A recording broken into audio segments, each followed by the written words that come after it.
Zafir News।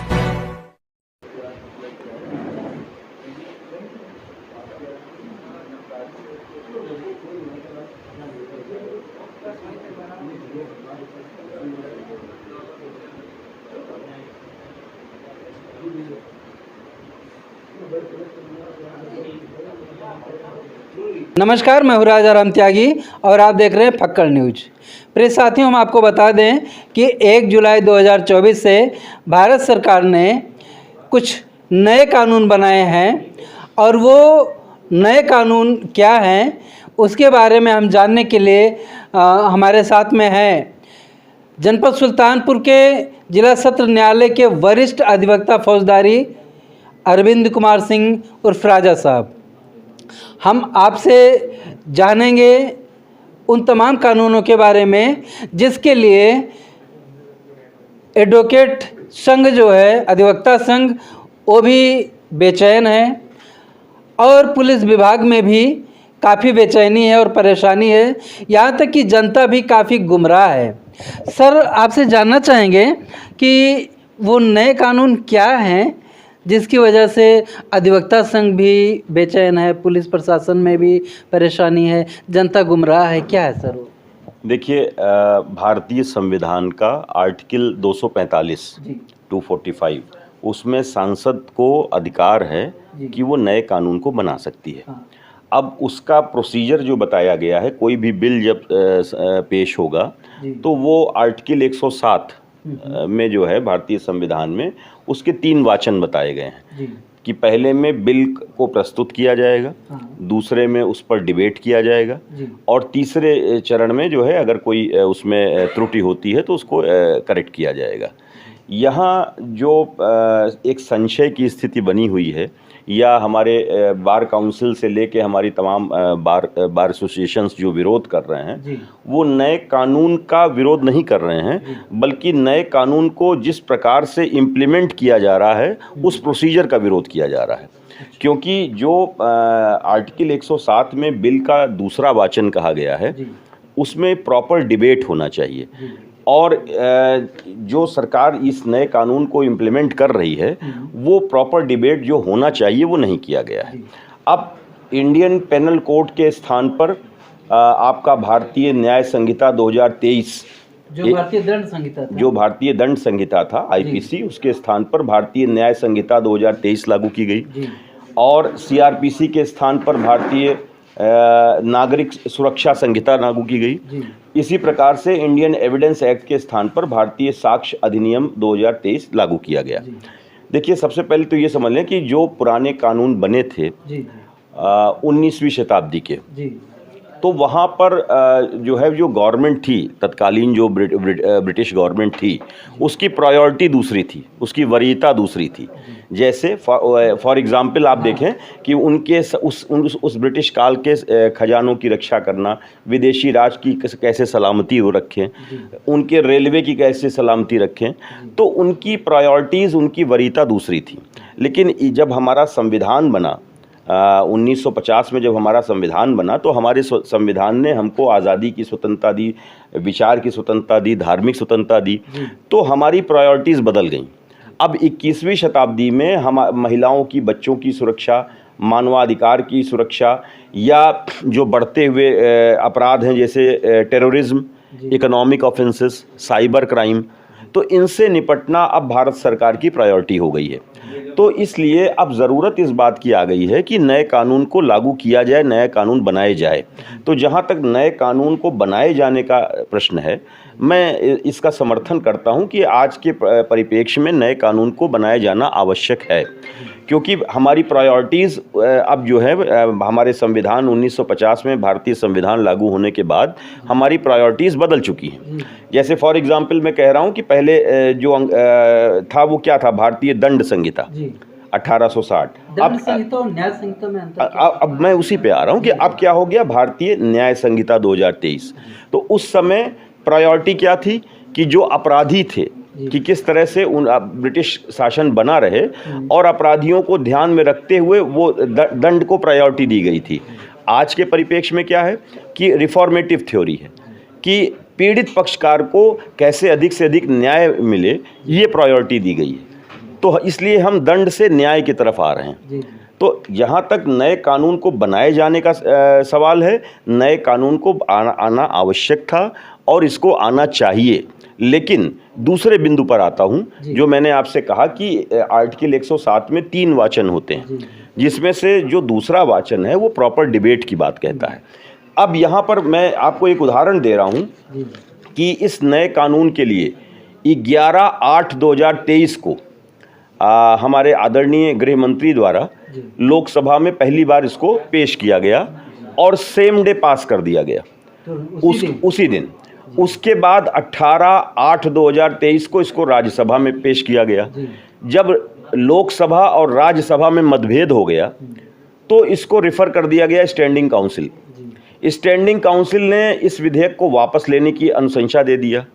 लेकिन उसी दिन 12/12/2023 को ही इसको दोबारा से सरकार द्वारा इस बिल को लोकसभा में पेश कर दिया गया और लोकसभा में 20/12/2023 को इसको पास किया गया और नेक्स्ट डे 21/12/2023 को राज्यसभा में सेम डे पास कर दिया गया और 4 दिनों के अंदर 25/12/2023 को हमारे महामहिम राष्ट्रपति जी द्वारा इसकी कंसेंट दे दी गई, अनुमति दे दी गई। तो मेरा कहने का मतलब है कि कहाँ प्रॉपर डिबेट हुआ। जो मैं एक उदाहरण के तौर पे कहना चाहता हूँ कि जैसे हमारा इंडियन पेनल कोड था 1860। अब आप देखिए कि इंडियन पेनल कोड को जो पहला ड्राफ्ट तैयार किया गया था वो 1834 में तैयार किया गया था। वो पहला ड्राफ्ट पेश किया गया 1837 में। पूरे भारत में बैलगाड़ी से लॉर्ड मैकेले घूमते रहे और उसके बाद 1860 में पूरी वो एक उसका निचोड़ लेते हुए और जनता की भावना को जानते हुए, उनके विचारों को सुनते हुए 1860 में इसको एनेक्ट किया गया। लेकिन फिर भी नहीं लागू किया, फिर भी उस पर संशोधन होते रहे, विचार होते रहे, लोगों का विचार लिया जाता रहा और 1862 में उसको इम्प्लीमेंट किया गया। तो इतना समय लगा एक प्रॉपर डिबेट होने में और इम्प्रूवमेंट्स होने में, अमेंडमेंट्स होने में, और तब अंततः इंडियन पेनल कोड को 1862 में लागू किया गया। और हम क्या कर रहे हैं कि हम विदिन 6 मंथ, 6 महीने के अंदर, बिना किसी प्रॉपर डिबेट के, बिना किसी संशोधन के, बिना पब्लिक की ओपिनियन लिए हुए प्रॉपर हम उसको इम्प्लीमेंट कर दे रहे हैं, जिसकी वजह से जुडिशरी को भी दिक्कत है, पुलिस प्रशासन को भी दिक्कत है, बार एसोसिएशन भी इसी का बात का विरोध कर रही है और निश्चित रूप से जनता भी इसी कारण से कंफ्यूज्ड है। तो मेरा अपना जो मानना है कि नया कानून बनाया जाना अत्यंत आवश्यक है। सरकार की मंशा अच्छी है, साफ है, मैं भी उसका समर्थन करता हूं। लेकिन जो प्रोसीजर सरकार ने अडॉप्ट किया है बिना प्रॉपर डिबेट का, ये मैं इसकी आलोचना करता हूं। और कुछ चीज़ें मैं आपके माध्यम से रखना चाहता हूं कि जैसे फॉर एग्जांपल मैं कह रहा हूं कि जैसे सीआरपीसी का सेक्शन 273 सीआरपीसी जो कहता है कि evidence to be recorded in presence of accused, मुल्जिम की प्रेजेंस में ही एविडेंस लिया जाएगा। अब जो नया भारतीय नागरिक सुरक्षा संहिता बनाई गई, उसकी सीआरपीसी की धारा 273 को नए कानून में सेक्शन 308 बनाया गया। उसमें इस बात को तो कहा गया कि evidence to be taken in presence of accused, लेकिन उसमें जोड़ा क्या गया, including audio video electronic means. अब समस्या क्या आ रही है इसमें कि जैसे भारतीय साक्ष्य अधिनियम का एक सेक्शन 14 ये कहता था कि किसी की बॉडीली फीलिंग्स, किसी का स्टेट ऑफ माइंड, किसी गवाह का बिहेवियर, ये सब चीज़ें भी, या उसका गुड फेथ या उसकी नेग्लिजेंस या उसका इलविल या रैशनेसनेस किसी गवाह का, ये सब भी साक्ष्य में महत्वपूर्ण तथ्य है। तो जो भारतीय साक्ष्य अधिनियम का सेक्शन 14 कहता है, वही नहीं भारतीय साक्ष्य अधिनियम 2023 का सेक्शन 12 है। तो अगर आप सपोज कि एक कोई गवाह बैठा हुआ है दिल्ली में और उससे मैं क्रॉस एग्जामिनेशन कर रहा हूँ सुल्तानपुर में, तो उस जो कोर्ट देखती थी बॉडीली फीलिंग को, स्टेट ऑफ माइंड को, उसके गुड फेथ को, उसकी नेग्लिजेंस को, उसके रैशनेसनेस को, उसकी इल विल को, उसके बिहेवियर को, जो साक्ष्य में रेलिवेंट है, वो संभव नहीं हो पाएगा। तो इस पर मैं दूसरा उदाहरण दे रहा हूं कि बराबर सुप्रीम कोर्ट ने अपने कैटिना ऑफ जजमेंट्स में प्रकाश सिंह के द्वारा ऑनरेबल सुप्रीम कोर्ट में एक रिट फाइल की गई थी पुलिस सुधार के लिए, और सुप्रीम कोर्ट ने लगातार पुलिस सुधार के लिए ये कहा कि हमारे भारतीय पुलिस को 2 विंग में बांटा जाए, एक इन्वेस्टिगेशन की टीम होगी, एक लॉ एंड ऑर्डर की टीम होगी। सुप्रीम कोर्ट के बार बार कहने के बावजूद जो हमने नए कानून बनाए उसमें उसका कोई जिक्र नहीं। तो आपने एक तरह से पुलिस को मनमानी कर दिया है, निरंकुश कर दिया है। एक कहा जाता है ना कि एब्सोल्यूट पावर करप्ट्स एब्सोल्यूटली।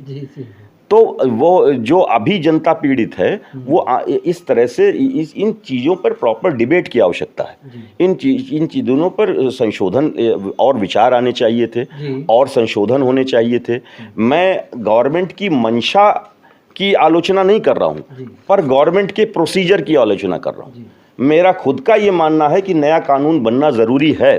कुछ चीज़ें अच्छी भी हैं, जैसे कि 0 FIR का प्रावधान जो लाया गया और FIR का प्रावधान लाया गया, ये अच्छी चीज़ें लाई गई। 0 FIR और FIR के बारे में थोड़ा। 0 FIR जैसे कि आप कहीं कोई किसी एक शहर में मान लीजिए कोई बहुत बड़ा अपराधी है और उसकी डर की वजह से मैं वहाँ FIR नहीं लिखा पा रहा हूँ, तो मैं दूसरे जगह पर 0 क्राइम नंबर पे नील बटा पे FIR दर्ज हो जाएगी और विवेचना के लिए वहाँ ट्रांसफ़र हो जाएगी।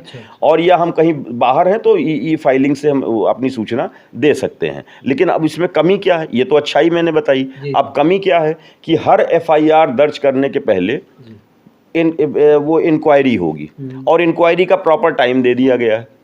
अब इस तरह से तो पहले क्या था कि जो सुप्रीम कोर्ट की व्यवस्था भी थी या सेक्शन 154 भी था, वहाँ शैल शब्द था कि पहले FIR दर्ज होगी, बाद में अगर वो गलत है तो फाइनल रिपोर्ट लगेगी। लेकिन अब FIR दर्ज कराने में ही एक आम नागरिक को थाने की नाक रगड़ने पड़ेगी, इंक्वायरी के नाम पे उसका शोषण होगा।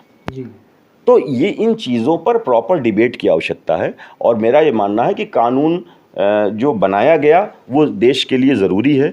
हमारे संविधान को लागू होने के बाद जो हमारी प्रायोरिटीज़ हैं उसमें उस प्रायोरिटीज़ को ध्यान में रखते हुए कानून का बनाया जाना आवश्यक है। लेकिन अभी इस पर और विचार की ज़रूरत है।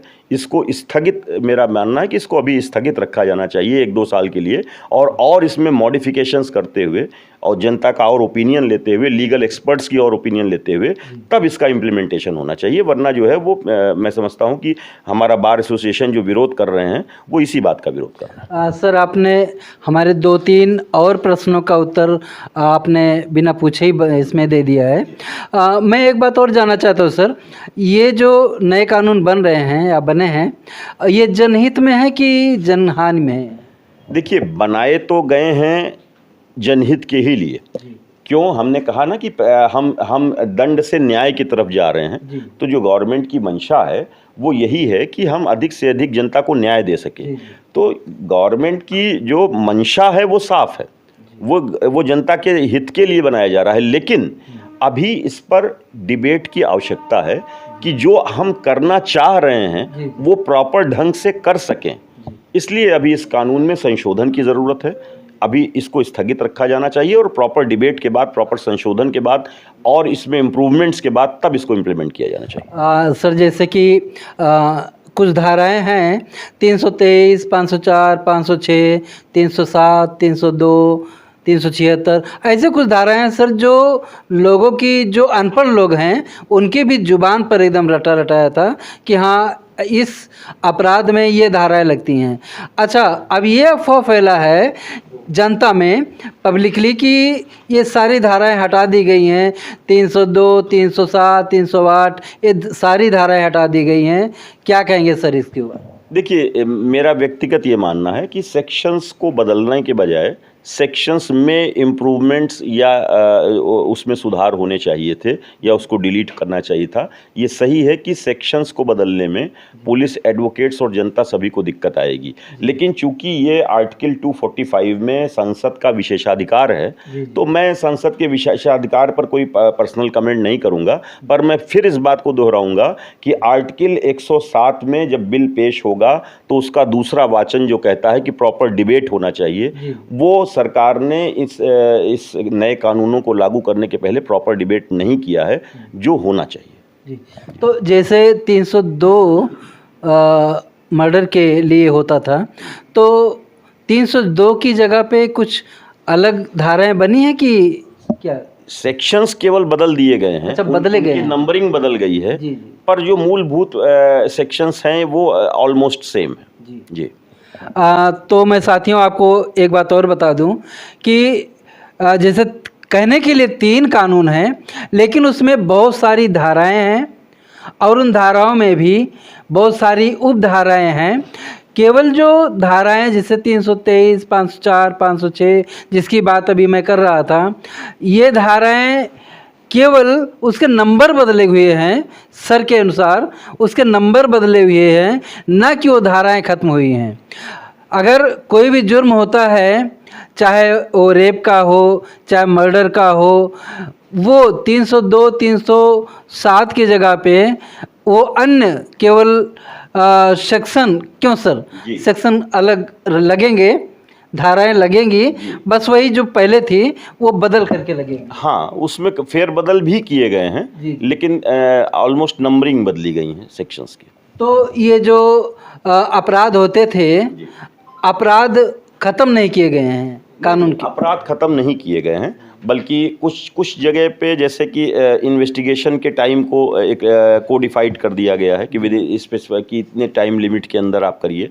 उसी प्रकार से ट्रायल की टाइम लिमिट्स की गई हैं, जो अच्छी चीज़ें हैं। लेकिन रिमांड का समय बहुत बढ़ा दिया गया है। जी। और वो मैं कहूँगा कि पुलिस के लिए यही कहूँगा कि एब्सोल्यूट पावर करप्ट्स एब्सोल्यूटली। हाँ। तो फेयर ट्रायल जो रूल ऑफ लॉ में ज़रूरी है वो प्रभावित होगा। इस पर डिबेट की आवश्यकता है। तो पहले एफआईआर दर्ज नहीं होगा, बल्कि जांच पड़ताल होगा, इंक्वायरी, उसके बाद इंक्वायरी, जी। पहले इंक्वायरी होगी। जी।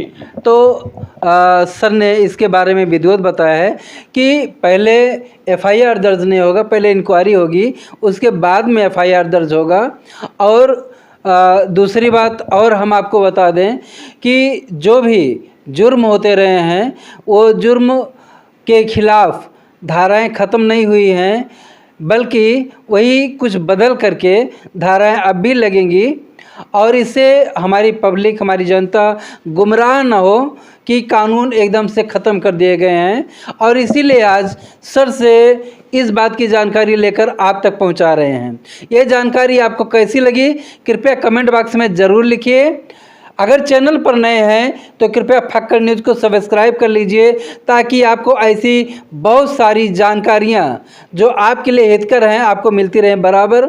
और हाँ, खबर को ज़्यादा से ज़्यादा शेयर कीजिए, ताकि बहुत सारे लोग जो गुमराह हुए हैं वो गुमराहियत से बच जाएं और इन कानूनों के बारे में और अधिक जानने की कोशिश करें। बहुत बहुत धन्यवाद।